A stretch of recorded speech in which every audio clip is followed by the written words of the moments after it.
Hey everyone, hope you're having a good day. My name's Andy. My channel is Finding Value. Today we're going to go through Twitter, see what people are sharing on social media. I'll interject my financial opinions as we go through it together. It's generally related to three different topics: wealth building, commodities, and/or financial topics. So let's dive right in, take a look, see what people are sharing. If you want to follow me at _finance, and if you want to join our community, finding-value.com, I dive deeper into all of these topics and areas, looking for potential investment opportunities, sharing those opportunities with everyone in the community, and then going over your guys' questions during the weekends. Sometimes I do training sessions for technical analysis or other things that people ask for. And then I do midweek updates where I go over the technicals of the individual companies for potential entry points. So coming down to smart real estate bets, I really like this guy. I think he's got a good head on his shoulders. I can tell by the posts and the information and the way that he dissects that information. He says the collapsing demographics argument has merit until you peel back the onion. Declining birth rates have no contemporaneous, I don't even, contemporaneous, however you pronounce that, impact on household demand. None. They will in 20 to 25 years, but not today. HHS growth is at all, so think of it as family formations, household growth, is at all-time highs because so is growth in the adult population. And this is not the first time we've had a boom in household growth accompanied by plummeting birth rates. So this is your annual US household growth. If you look at history, your problems is when the growth drops below the average. Your average is that 1.25 million. That's kind of where I always thought it was roughly located. He has it just a tad above that. And when it's above growth, that's when you get your big housing market booms. That's when you get the big shortages in your inventory levels. So this is the net new households 3-year normalized. And the 1970s were the biggest booming era of in the United States for new housing development. That's your monetary expansion growth. So your monetary expansion growth boomed in the 1970s, and this is the reason why. It's household growth, family formations growing faster than death rate. Then what happened is in 1985, 1987, we had a big recession in 1990 where your housing, the demographics and the housing cycle interacted with each other and created a recession because we went down in these family formations. And yeah, we had it's a combination of family formations interacting with the real estate cycle. So you could have small family formations, but you went too far to the downside in the 1990 and built too less. So it's that cycle that goes up and down over time. But right now, if you look, we are at incredibly high family formations or household growth. New household growths are way up there. In fact, they are greater than the propensity of household growths back in the boomer era. So this is what's driving it. And I don't know what it is. People have a very difficult time understanding data. I don't know why. I don't know if it's like a minimum IQ thing. It's hard for me to understand. It's like they look at one thing and then they don't look at the actual drivers. That happened at my work. There's a ton of people at my work. They would talk about these useless metrics. And I'm like, there's no use to those metrics. Like, you're just wasting time. There's a lot of metrics. This is a leading indicator here. Household growth is a big deal, leading factor of what's going on. And every time we get these leading factors like this, it almost always results in inflation because that's where the majority of people having kids, buying a bunch of crap, that's just where they are in their life. Come here, this is prospective new homebuyer demand. Look at how that increases out to 2035. So this is where the real estate cycle, a lot of people are looking at the 18.6-year real estate cycle. And I'm like, no, it's going to last longer because of the deficits that we've got in relationship to new family household formations. It's household growth, which is way up there. We are short 4.5, 5 million homes. We can't build that in a year. There's no way. And with the affordability holding back the housing starts, This is going to be prolonged out into the future. This here is the money shot. So as you come up prospective new homebuyer demand, it rolled over in 1990 was your recession. As this rolled over, as your demographic was, quote, satiated. Here it is. Here's 2025 going forward. He's got it projected. And this is the chart that reflects US birth rates shifted forward 26 years. So this is another thing that makes it incredibly crazy. You can project this stuff many years in advance, many years. The way that they can increase interest rates and not crash the market is because of this metric that I'm showing you right here. New homebuyer demand from 65 to 2042, they have it increasing all the way up to the mid 2030s, early 2030s, 2032, 2033, something like that. And then once you overbuild, which could happen in the mid 2030s perhaps, that's when you get your big pullback recession. Now, we did have a big pullback here before 2020 or so, and now we're coming back up. This is what's driving it. It's now some people will say home sales are way down. Well, that's true because of the affordability, but the underlying pressure, the amount of new home buyers and the pressure underneath the market is here. This is also why we're not seeing the home builders crash, so to speak. Could they pull back? Definitely pull back, and affordability could have an impact. Not denying that. But this is the underlying pressure that is being applied to the market. It doesn't mean that that pressure will be fulfilled, because if affordability is so bad that the people who are in this group can't afford the homes, then it's going to be their demand will be delayed until they can afford it. Either they save enough money, make enough money, a combination of saving and making enough money, or interest rates fall back down. I can't tell you what's going to happen between all three of those things. Here is household growth versus birth rates from 57 to 1989. Plummeting birth rates going through here, and then birth rates coming back up, it looks like. We've got new households coming down here. And this was back in history, looking backwards. This only goes to 1989. So we're looking at the birth rates from the 70s out into the 80s, and these are home buyers. These are home buyers coming, and then the household boom coming back down during that time frame, because the plummeting birth rates here is delayed. You have to add the first-time homebuyer's age to when they were born. I don't know why people can't figure this out. So you add, let's say, 30 years, and as this goes down, your household boom is going to go down as this goes down. So this move here, if you add about 30 years to it, 70 would be 1980.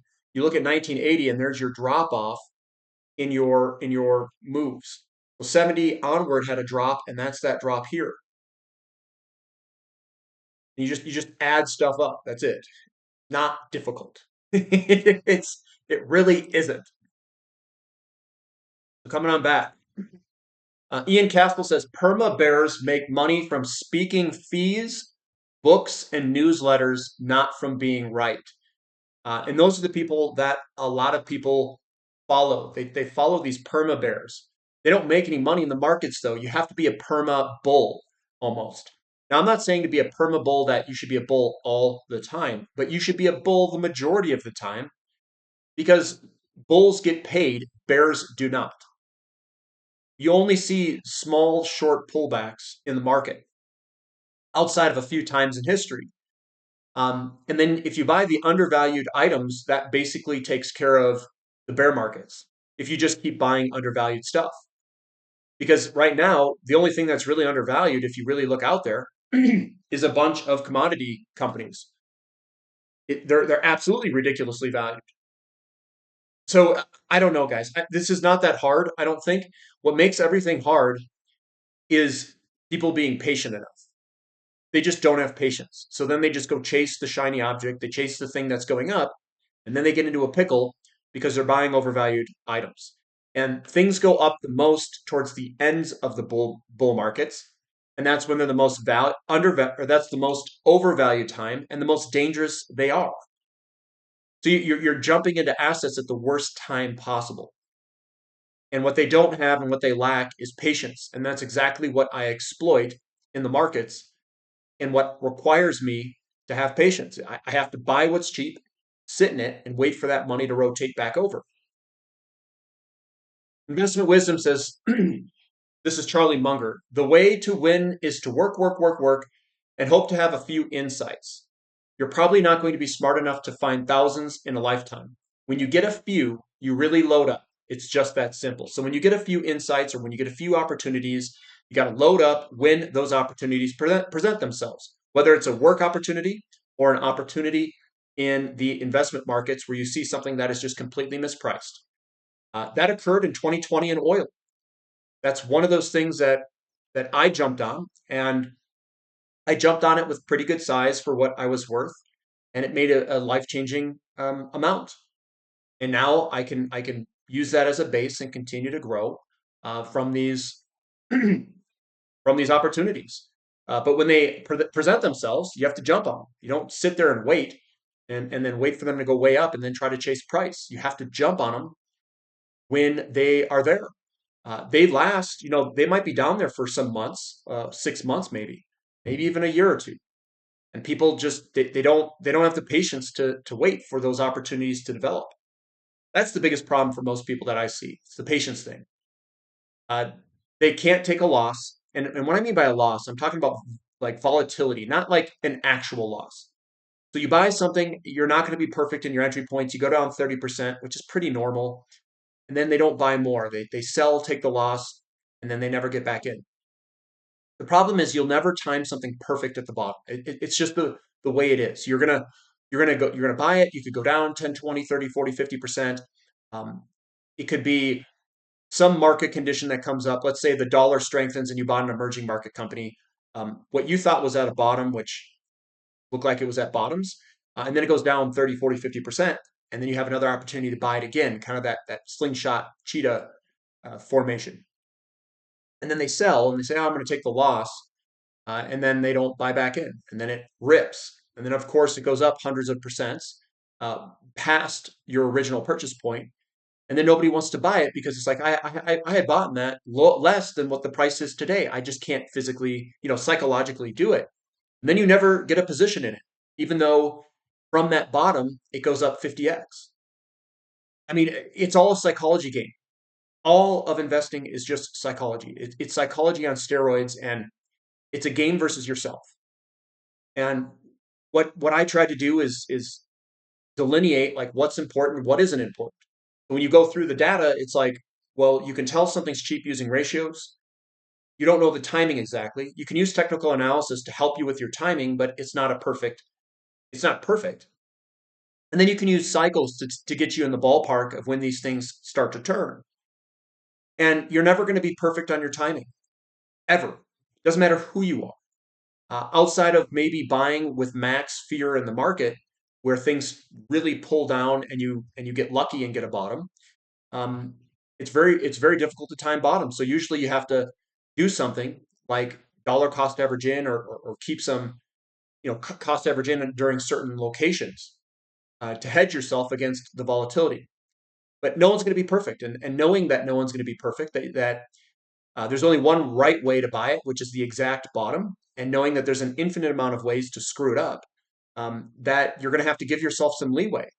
If you're buying something that's 90% off its highs and you don't get the exact bottom, it's still probably a good deal, and you may have to be psychologically strong enough to hold even if you get a 20, 30, 40% pullback after buying it 90% down.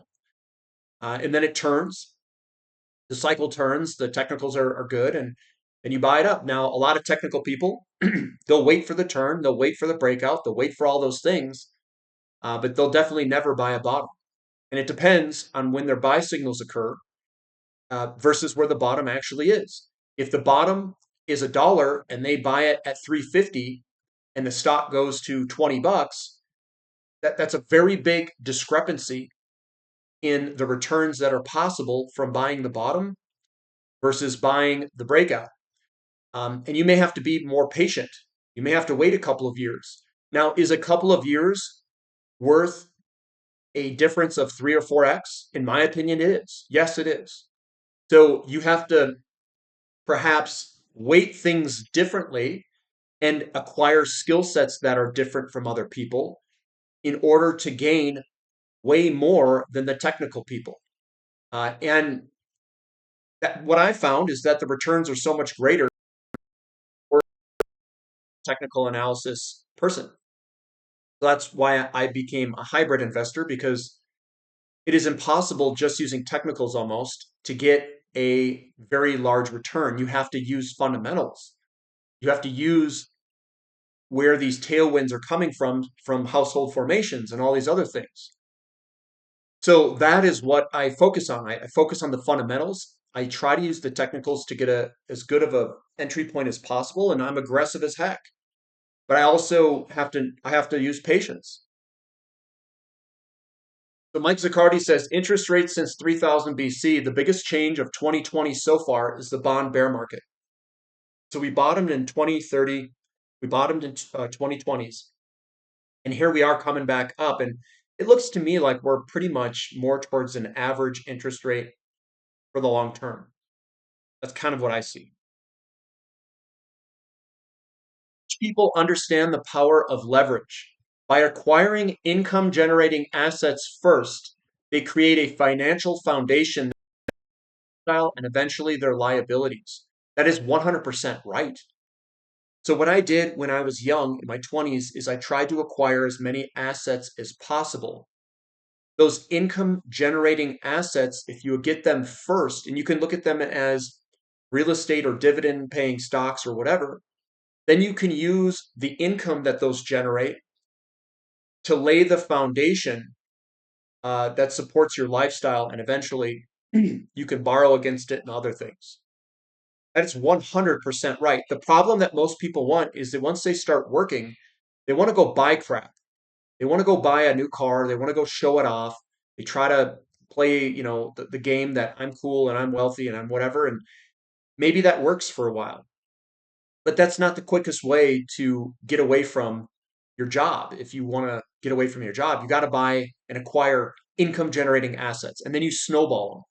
The income that is generated, you invest it either back into a business or back into investments, or into real estate or whatever it is, and then you snowball the living crap out of it.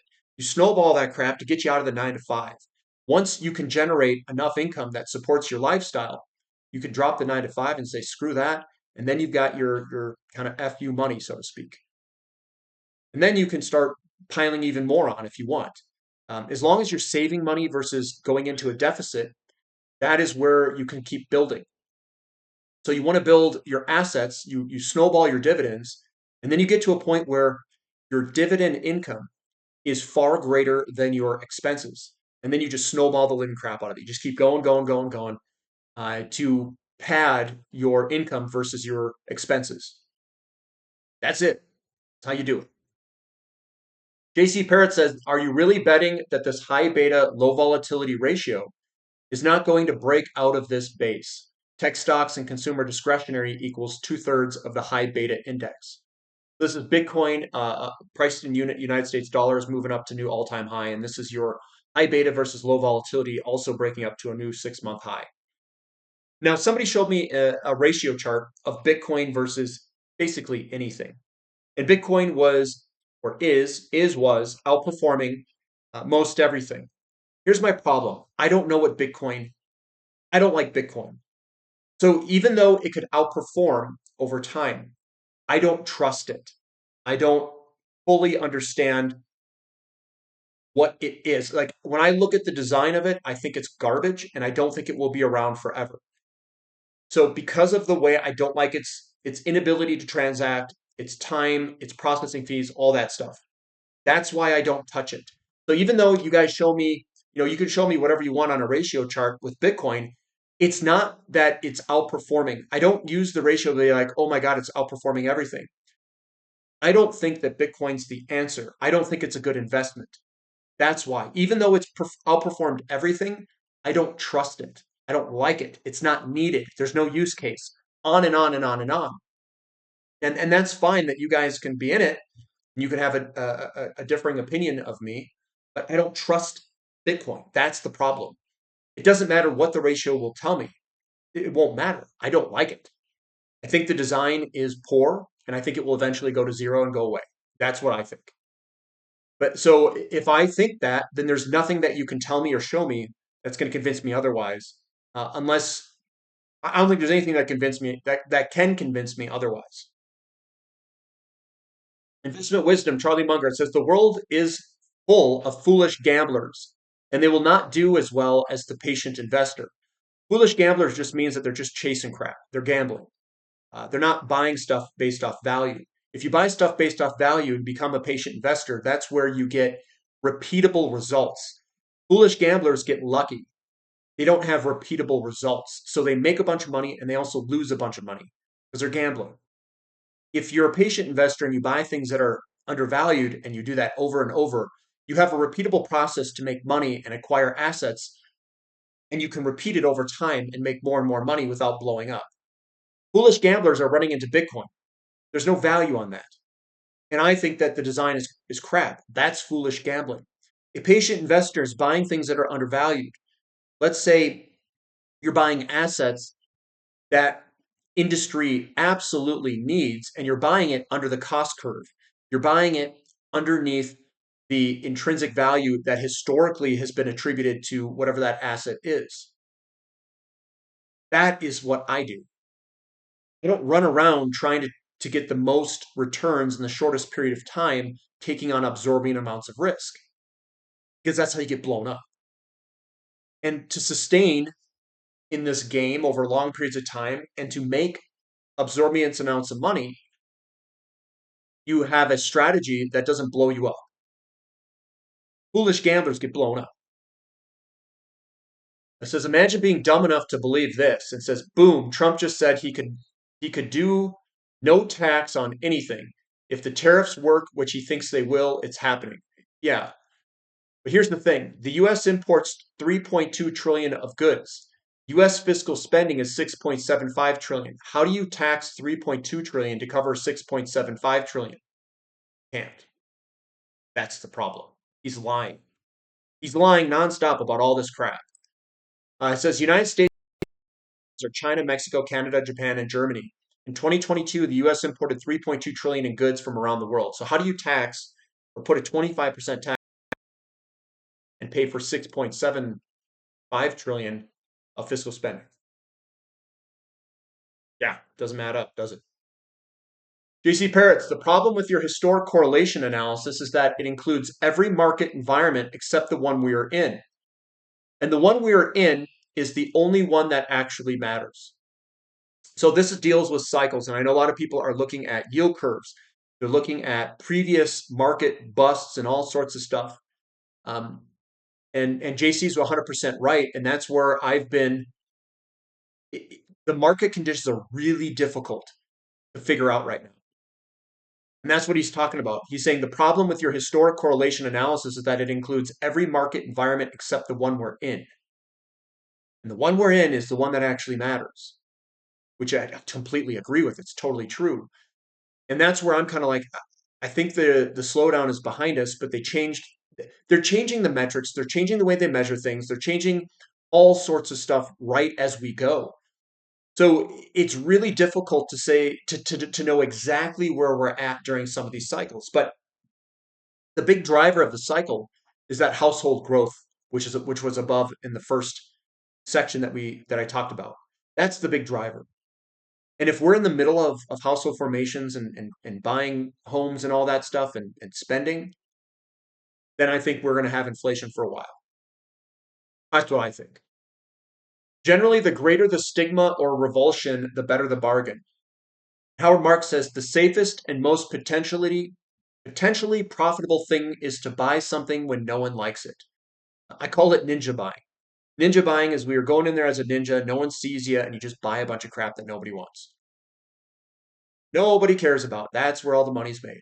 And then you have to be patient enough to ride it through. You have to be patient enough. If patience isn't part of your game, then you're probably buying crap that's overvalued. You're chasing price performance. I like what people do. They look at the 10-year average return and then they say, oh, this is a good investment. because it's been good for the past 10 years. That's not the investment that I'm doing. That doesn't work. What you're doing is you're literally looking backwards and saying it's going to go. The cycle is about 10 years. What's going to come up next is going to be commodities are going to rip. And I think that we could see potentially an underperformance in the S&P 500 to commodities. What's going to cause that underperformance? Interest rates could, if interest rates go up a certain amount. And that family formation is going to be driving the inflation. So here's Grady. It says platinum is now seriously thinking about going for a mega breakout. Russia, China, and Iran are now stacking silver and platinum. Russia is looking at banning export of palladium and platinum. Just like silver was, platinum is now sitting right below a historical huge blue breakout line. It has been in a cyclical bear market for 17 years and is about to break out and resume its secular bull market. A generational breakout and opportunity is incoming also for platinum. Platinum has now been basing out for about 10 years, just like back before the start of the secular bull market back in the 1990s. The coming blue breakout will confirm the resumption of the secular bull market for also platinum. And the coming blue breakout will also confirm that wave 3 has started, which is the strongest and most profitable phase. Platinum has a very, very long way to go. The posted ratio charts look fantastic. What the exact final target price will be is not important right now, really. What is important is to get ready and to get real guidance along the way. Even before I called the commodities bear market low back in 2020, real time I said platinum will outperform gold and silver in the coming bull, pioneering platinum case on FinTwit. Many will now wake up to the platinum and palladium, but go with us. I have played these sectors for decades. So here is platinum quarterly chart 45-year. We're about to break out here any second. This is the generational breakout opportunities. There was one very similar back in 98, 2000 that had a huge run. That's the first secular bull leg. We've got the secular bull second leg that's about to break out and go to that upper trend line again. It's going to be a big move. Probably multi-$1,000 platinum, maybe 4, 5, 6 grand is what's going to at least be at a minimum. And we'll see what that looks like as this thing breaks out and moves. I'm positioned for it. I'm ready. Bring it. I've loaded up. Z4 Energy Research says U.S. generation, electricity generation, is up 3% in 2024. Nat gas generation is up 4%, and coal generation is down 5%. So they're still swapping coal for natural gas.